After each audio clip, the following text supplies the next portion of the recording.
Assalamualaikum warahmatullahi wabarakatuh. Perkenalkan, kami dari kelompok 3. Di sini kita akan menjelaskan presentasi tentang sistem input dan output.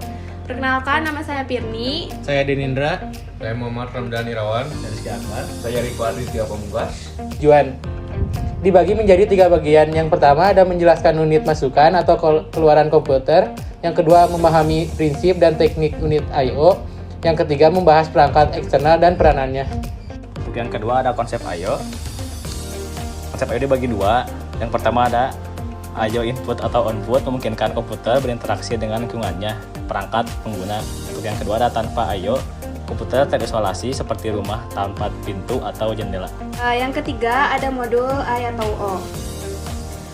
Modul I atau O dibagi menjadi 3. Yang pertama ada modul input atau output, menjadi penghubung antar sistem bus dan perangkat periferal. Yang kedua ada mengatur pertukaran data antara perangkat eksternal dengan CPU atau memori.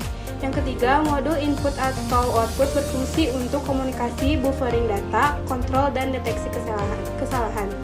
Yang keempat, perangkat periferal. Perangkat periferal dibagi menjadi 3. Yang pertama, human readable.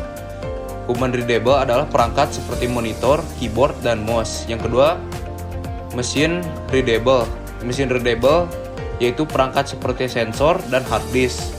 Yang ketiga, perangkat komunikasi. Perangkat komunikasi yaitu perangkat jaringan seperti modem dan Bluetooth. Lalu yang kelima ada antarmuka atau I/O.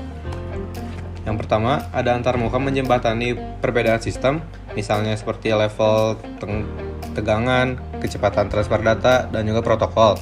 Yang kedua memastikan pertukaran data lancar antara perangkat. Yang keenam ada teknik I atau O. Teknik I atau O dibagi menjadi 3. Yang pertama ada input atau output terprogram. CPU mengelola input atau output secara langsung, lambat dan kurang efisien. Yang kedua ada interrupt driven input atau output. CPU diberi sinyal saat proses input atau output selesai, memungkinkan multitasking. Yang ketiga ada direct memory access atau DMA. DMA mengelola transfer data secara mandiri sehingga mengurangi beban CPU. Yang ketujuh ada interrupt driven atau I atau O. Yang pertama ada CPU mengirim perintah ke modul input atau output dan melanjutkan tugas lainnya. Yang kedua ada CPU mengirim perintah ke modul input atau output dan melanjutkan tugas lainnya.